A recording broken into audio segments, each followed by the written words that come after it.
이재명 후보로 정해졌잖아요. 네, 그렇죠. 민주당이. 네.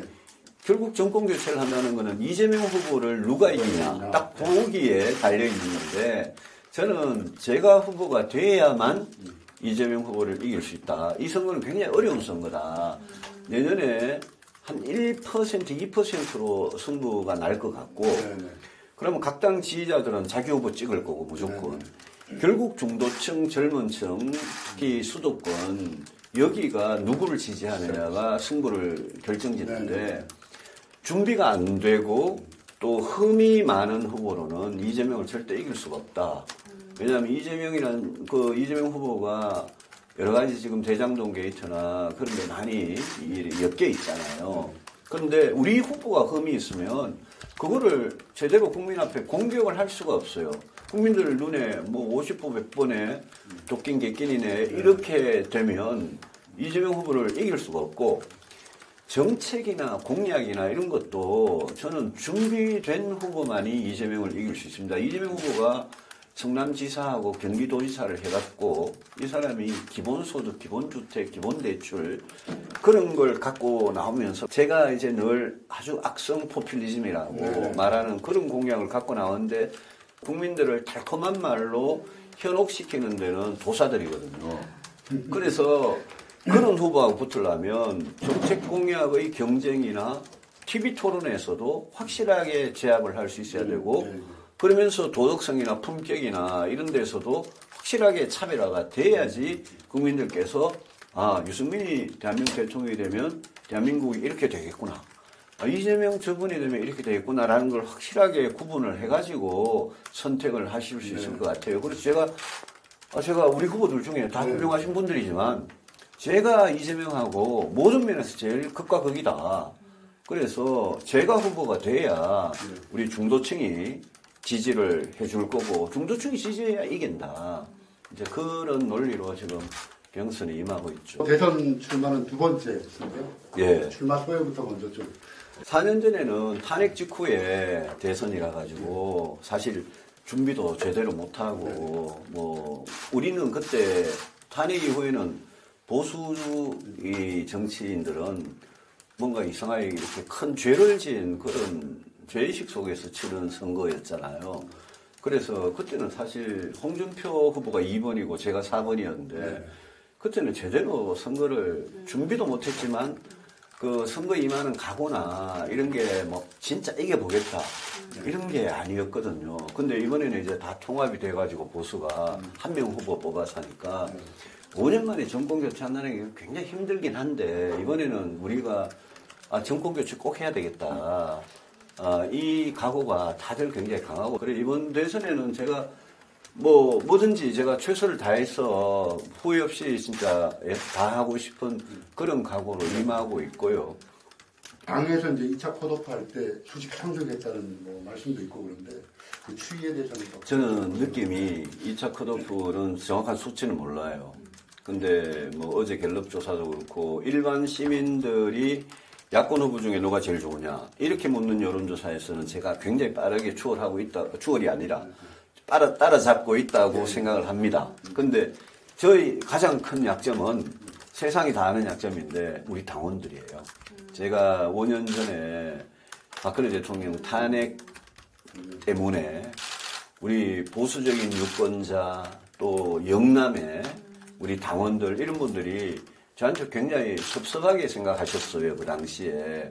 그래서 탄핵 이후에 저에 대해서 불편하고 서운한 감정이 몇 년을 끌다 보니까 제가 당원들 마음을 얻는 게 제일 힘들어요. 근데 그걸 가지고 정치를 하는 사람이 그러면 이제 와가지고 선거가 있다고 해가지고 제가 당원들 앞에 제가 탄핵 그거 제가 지금 와서 생각해 보니까 잘못했습니다.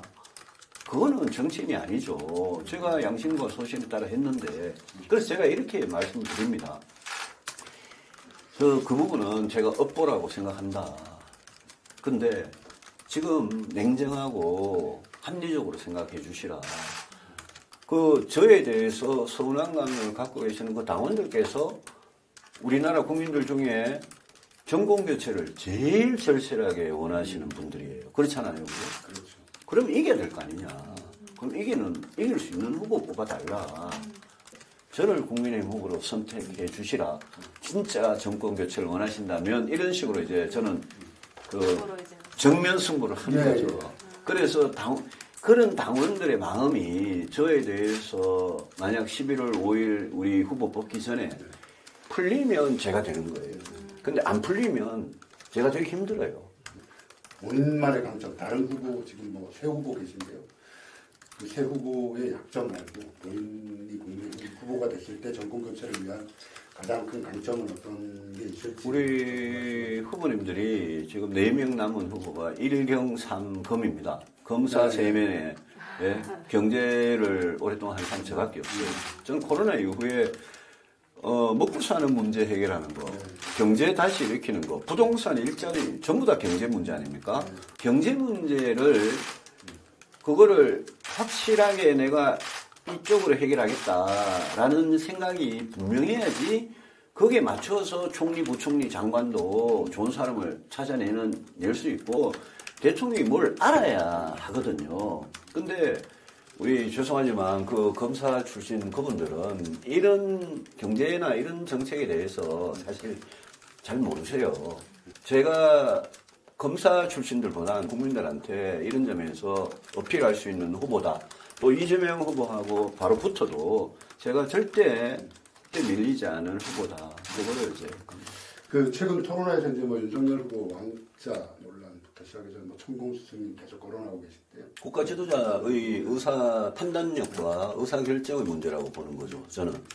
뭐 시민들이야 전보로 가도 되고 뭐 무당불로 구설해도 되고 또 우리가 뭐 기독교나 개신교나 천주교나 저 불교에서 이단시하는 그런 뭐 소위 말하는 사이비 종교라는 뭐 그럼 저는 일반 시민들은 뭐든지 누구든지 어디든지 갈 수 있다고 생각해요. 근데 이거는 대통령이라는 사람은 그러면 안 된다. 아니 2016년 5년 전에 최순실이라는 사람, 공직자가 아닌 최순실이라는 사람한테 의존했다는 게 드러나서 박근혜 대통령이 탄핵됐다는 그걸 잊었냐. 제가 그렇게 이야기를 하는 거죠. 저는 대통령이 될 사람은 무속인, 미신이나 주술이나 사이비 종교나 그런 데 빠져가지고 중요한 국가적인 결정은 합리적이고 상식적이고 과학적인 그런 데 근거를 판단을 해야지. 그 말이 됩니까? 그래서 그걸 대통령의 아주 근본적인 자격에 관한 문제니까 제가 문제를 삼은 거지. 그걸 가지고 뭐 무슨 우리 뭐 윤석열 후보 지지자들이 저를 막 공격하고 이러는데 그럼 제가 아무리 공격해도 넌 그렇게 생각하지 않는다. 대통령들 우리가 지금 어떻게 정권을 뺏겼는데 무슨 소리 하는 거냐 지금. 저는 그렇게 이야기합니다. 4년 30 동안 반전의 계기 만들어서 대역전극 뭐 만들어 가실 수 있는 구상이라든가 전망. 저는 시간이 굉장히 짧은 시간이지만 늘 가능성이 있다고 보고 열심히 하고 있습니다. 지금 저 윤석열, 홍준표 후보 지지도는 굉장히 정체해 있고요. 일부 뭐 약간 내려오는 경향도 있고 이렇거든요. 그분들 지지도가 한 사람이나 뭐 이런 사람이 압도적으로 높고 이런 상태가 아니기 때문에 충분히 요동을 칠 수 있다고 봅니다. 예, 강원도 이거 마지막인데요. 국민의 대한민국에서 강원도가 갖는 가치에 대해서 포괄적으로. 뭐 저 개인적으로는 강원도하고 굉장히 인연이 많고 제가 아주 어릴 때 기억이 날까 말까 한 그만큼 어릴 때 홍천에 제가 살았고요. 저는 강원도가 앞으로 발전할 수 있는 무궁무진한 그런 가능성이 있다고 생각하고 특히 우리 인구의 절반이 넘는 수도권 사람들한테 강원도가 1시간, 2시간이면 갈 수 있는 정말 좋은 휴식처니까 저는 그게 강원도의 가장 큰 강점이라고 생각해요. 어제 우리 제주도 갔다 오면서 그런 이야기 했는데 강원도하고 제주도가 남아있어서 정말 다행이다. 그래서 개발을 하더라도 가야 되는 환경을 저해하는 그런 그 공장을 짓고 이런 거는 뭐 결사도 안 되고 앞으로는 진짜 4차 산업혁명 시대에 부가가치가 높고 첨단 기술을 활용하고 그러면서 환경 친화적인 그런 산업과 기업들이 수도권하고 굉장히 서울하고 굉장히 가깝기 때문에 강원도에 가서 좋은 일자리 그런 쪽으로 공약을 가다듬고 구상해서 제가 후보가 되면 더 구체적인 확실한 공약을 내놓겠다는 말씀드립니다.